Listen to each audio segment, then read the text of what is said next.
పవన్ కళ్యాణ్ నుంచి విడిపోయాక రేణు దేశాయ్ పూనా వెళ్లిపోయి అక్కడ తన పిల్లలతో ఉంటున్న నేపథ్యం తెలిసిందే. అయితే అక్కడ ఖాళీగా ఉండకుండా రేణు దేశాయ్ నిర్మాతగా, దర్శకురాలిగా మారి సినిమాలు తీస్తోంది.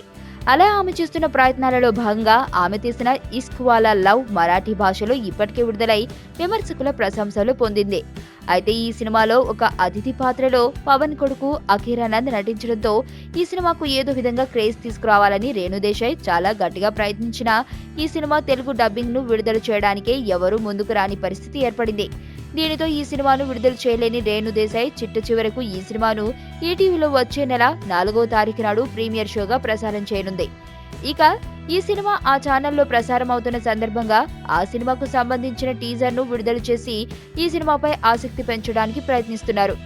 ఈ సినిమా టీజర్లోని డైలాగ్స్ విన్న వారికి వెంటనే రేణు దేశాయ్ గుర్తుకు రావడం ఖాయం. ప్రేమను కాపాడుకోవడానికి పెళ్లి అవసరం లేదు, పెళ్లైతే ప్రేమ చచ్చిపోతుంది అనే డైలాగులు ఈ ట్రైలర్లో ఉన్నాయి. ఈ డైలాగ్స్ అన్ని కూడా రేణు దేశాయ్ జీవిత అనుభవం నుంచి వచ్చాయా అన్న అనుమానాలు ఎవరికైనా కలుగుతుంది.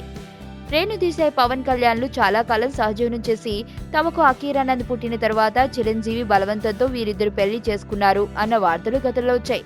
అయితే ఆ తర్వాత వీరిద్దరూ ఎందుకు విడిపోయారు అన్నది ఎవరికీ తెలియని డార్క్ సీక్రెట్ అయినా పవన్ తన పిల్లల కోసం ఇప్పటికీ పూనా వెళ్లి వస్తూనే ఉంటాడు. ఈ నేపథ్యంలో రేణు దర్శకురాలిగా మారి సినిమాలు తీస్తున్న విషయం ప్రత్యేకమైనది కాకపోయినా ఆమె ఇష్క్ వాలా లవ్ లో పవన్ కొడుకు అఖీరానంద్ నటించడంతో పాటు ఆమె జీవితంలో జరిగిన సంఘటనలు, ప్రేమ పెళ్లిపై ఆమె అభిప్రాయాలు మిళితంగా ఇష్క్ వాలా లవ్ సినిమా ఉంటుంది అన్న వార్తలు వస్తున్నాయి. ఏది ఎలా చూసుకున్నా వచ్చే నెల 4వ తారీఖున ప్రసారం కాబోతున్న ఈ సినిమాను చూసిన వారికి అన్యాపదేశంగా పవన్, రేణు దేశాయ్ల ఒక్కప్పటి వైవాహిక జీవితం గుర్తుకు వస్తుంది అన్న మాటలు వినిపిస్తున్నాయి. నేను ఆనంద్. ఈ భూమన్నా, ఈ భూమి మీద ఏ సృష్టి అన్నా నాకు చాలా ఇష్టం.